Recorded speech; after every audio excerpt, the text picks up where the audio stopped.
नमस्कार सर, मैं कर्नाटक में कोप्पल डिस्ट्रिक्ट गंगावती से बात कर रहा हूँ सर। जी जी, पूछें अपना सर सवाल। मेरे पास बैंक ऑफ इंडिया 3000 शेयर है, 90 पर 1 रुपए से लिया था। कितना कितना प्राइस बैंक ऑफ इंडिया का बताया आपने? 91 रुपीज सर। ठीक है, ठीक है, 1 ईयर करीब होने आया सर लेके। ठीक है। अभी तो आप अच्छे उसके खासे बाद मुनाफे में हैं। हाँ हाँ सर। हाँ, और कोई दूसरा स्टॉक भी है आपका? जियो फाइनेंस भी है शायद? हाँ हाँ सर, जियो फाइनेंस है सर, और 240 रुपीज को लिया था सर, 245 को। हाँ हाँ, दो 2000 शेयर। ठीक है, ठीक है, चलिए इस पर आपको राय दिलवाते हैं।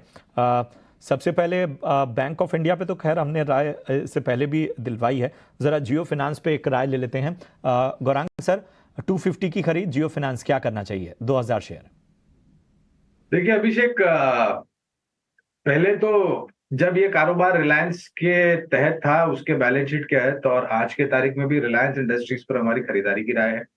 अब ये कारोबार अलग हुआ, मूल्यांकन को स्थापित करने के लिए एक स्पेशल ट्रेडिंग सेशन भी हुआ था। उसके बाद एजीएम में जो घोषणाएं की मैनेजमेंट के, उसको लेकर के एक दशा और दिशा बताई है मैनेजमेंट में कि किस तरीके से और कहां पर ये कामकाज करना चाहिए, जहां तक जियो फाइनेंस का सवाल है।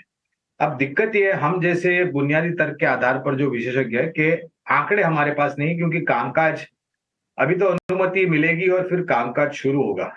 तो जो भी दशा और दिशा और कारोबार उतरने की बात की है, चाहे वो फिर इंश्योरेंस लाइफ नॉन लाइफ हो, या फिर एसेट मैनेजमेंट कंपनी को लेकर के जो कामकाज शुरू करने की बात की है, या फिर बाकी अन्य जो कारोबार शुरू करने की बात की है, वो रणनीति अच्छी है, लेकिन आंकड़ों के रूप में हमारे पास फिलहाल ऐसा कुछ नहीं है जिस पर हम बुनियादी तर्क के आधार पर बात कर सके। तो जब तक ये परिस्थिति बदलती नहीं है, कामकाज शुरू नहीं होता है, इस पर टिप्पणी करना हमारे लिए बहुत मुश्किल होता है। ठीक है, ज़रा बैंक ऑफ इंडिया पे भी एक राय दे दीजिए। बैंक ऑफ इंडिया के 91 रुपए की इनकी खरीद है, 3000 शेयर लिए हैं उन्होंने।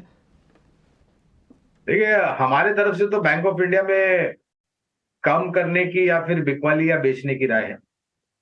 ये मुनाफे है में है मेरे ख्याल से, जो स्तर इन्होंने अपना निवेश का बताया था उससे।